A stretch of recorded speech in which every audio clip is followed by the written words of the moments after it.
आज भारत स्टार्टअप्स का हब तो कहलाया जाता है, पर इस सिक्के का एक और पहलू है जिसके बारे में आप शायद नहीं जानते होंगे। The failure of startup in India. पिछले कुछ सालों में जहां स्टार्टअप्स की संख्या तेजी से बढ़ती है, कुछ ऐसे नंबर्स हैं जो आपको डरा भी सकते हैं।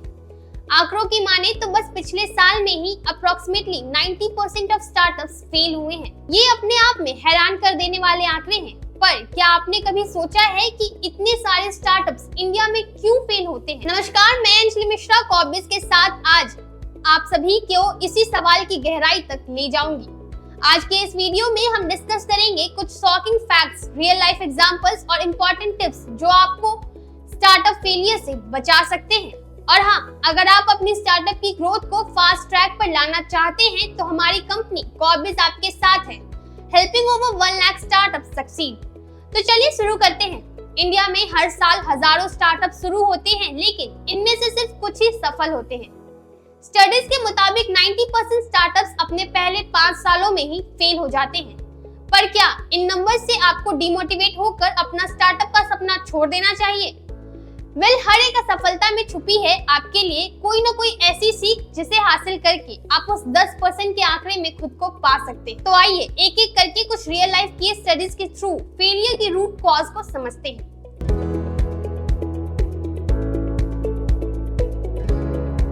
पहला केस स्टडी है स्टेजिला का। एक बहुत ही पॉपुलर एग्जांपल है स्टेजिला का। स्टेजिला जो एक बहुत promising online hotel booking startup था, लेकिन ये 2017 में फेल हो गया। रीजन? पुअर फाइनेंशियल मैनेजमेंट और lack of a sustainable business model. बस एक गलती, फाइनेंशियल प्लानिंग में प्रोफेशनलिज्म की कमी और उससे एक स्टेजिला जैसे प्रॉमिसिंग आइडिया को एक अनफॉर्चुनेट एंड देखना पड़ा। वही इसी सिमिलर आइडिया पे ओयो रूम्स ने बेहतरीन तरीके से कैश ऑन किया। दूसरा केस स्टडी आता है बायजूस का। कोविड के टाइम पर एक कॉमन हाउस होल्ड नाम बन चुका ब्रांड बायजूस का फॉल सभी केसेस में शायद सबसे बड़ा सबक है। EdTech brand Byju's started as a revolutionary pitch in the education sector। खासकर कोविड के दौरान जब सारी दुनिया रिमोट एजुकेशन और लर्निंग को क्रैक करने की कोशिश में जुटी थी, बायजूस जैसा एक आइडिया बहुत ही कन्वीनियंट ऑप्शन बनकर उभर रहा था। उनके नंबर्स भी इस बात का प्रूफ कि कोविड बायजूस का प्राइम टाइम था। इनफैक्ट इस सक्सेस की बदौलत वो इंडियन क्रिकेट टीम के टाइटल स्पॉन्सर भी बने और ग्लोबल आइकॉन मेसी से भी बायजूस का ग्लोबल प्रमोशन कराया। बट इवेंचुअली दुनिया वापस नॉर्मलिटी की तरफ आई। कोविड का कहर खत्म हुआ और तब बायजूस ने बहुत सी ऐसी गलतियां की जिससे उन्हें आज का टाइम देखना पड़ा। पहली गलती है unable to adapt and lack of long term planning. इन दोनों कारणों की वजह से अपने कंज्यूमर्स को बायजूस रिटेन करने में असफल रहा और उसके बाद बहुत सी ऐसी रिपोर्ट्स जिन्होंने बायजूस की क्वालिटी ऑफ सर्विस को क्वेश्चन किया और बायजूस की मार्केटिंग इस नेगेटिव वेव को भी टैकल नहीं कर पाई। Eventually, the reports of toxic company work culture from the employees was the final lead in the coffin for Byju's। इस केस से हमें ये समझ आता है कि एक lack of business plan, unable to adapt and again not being smart enough to seek the right guidance when needed is promising startup का fail का रीजन बन गया। तीसरा केस स्टडी है फूड पांडा। फूड पांडा का इंडिया में आना काफी प्रॉमिसिंग था। सबको लगता था कि ये स्टार्टअप फूड डिलीवरी इंडस्ट्री में धमाका करेगा। शुरुआत में सब ठीक था, पर धीरे धीरे प्रॉब्लम्स आने लगी। कॉम्पिटिटर्स जैसे जोमेटो और स्विगी ने अपने अग्रेसिव मार्केटिंग और डिलीवरी नेटवर्क से मार्केट पे कब्जा कर लिया।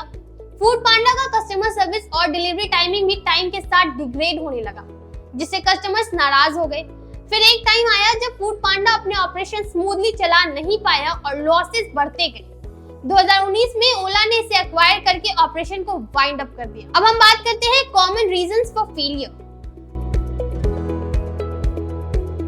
बहुत सारे स्टार्टअप्स अपने प्रोडक्ट या सर्विस के लिए प्रॉपर मार्केट रिसर्च नहीं करते।